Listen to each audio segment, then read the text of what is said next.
Everyone. So kanina magkausap kasi kami ng friend ko na si Jen. So nakita ko siya habang kami nag-uusap is gumagawa siya ng leche plan. So ako ngayong inggitera naman ay ako naman ay gumaya din at ako biglang na-crave nung nakita kong nagluluto siya ng leche plan. So itong linerang ito everyone is may takip na. Nabili ko po yan sa isang supermarket doon sa Lipa, Batangas. So, dalawa lang po yung binili ko kasi dadalhin ko nga siya dito. So, ang kagandahan dito may takip na. So, nagkakahalaga po ito, yung may takip na is 70 pesos. Pero po dito sa Israel is nasa 10 shekels na po itong ganitong lanera. So, okay na crave nga nitong ng leche plan. So, tingnan natin itong ating ginawang leche plan na bilisan. So, ito everyone is, ang ingredients lang nito is 5 itlog na large, isang gatas na malapot, at saka yung fresh milk na lang po ang aking inilagay everyone doon sa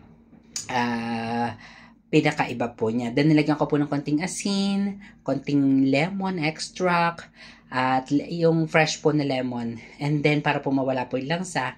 And then nilagyan ko rin po ng vanilla extract. And then minix ko lang siya. Magkasama na po ang puti at pula. And then, yun na. Nilagay ko po siya dito sa oven, everyone, dito. In-oven ko na lang siya dahil hindi pa po ako nakakapag-try na yung oven kasi wala nga po akong steamer. So, ang tendency po nito is lalagyan nyo lang po siya ng pinakuluang tubig doon sa may, yon yung black na tray. And then, isa lang nyo lang po siya sa 180 degrees ng 45 minutes na kumukulo po yung tubig. So, yun lang. So, atin na pong bubuksan itong ating leche plan na ginawa.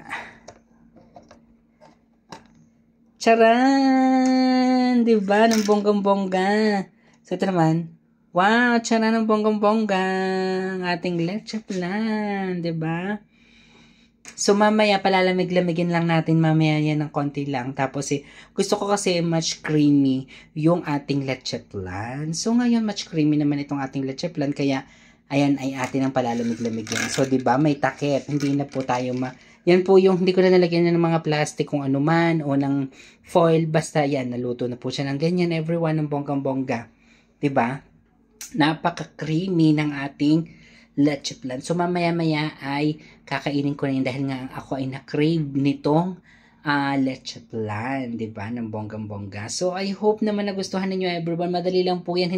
Wala po yung mga puro tansyahan lang ang pagluluto ko niyan. Walang mga basta yun lang po yung ingredients na binigay sa akin ni Jen. Ako naman nakakapagluto na dati pero ngayon na lang ulit ako nakaulit dahil nga testingin ko nga itong aking linera. Thank you so much everyone and love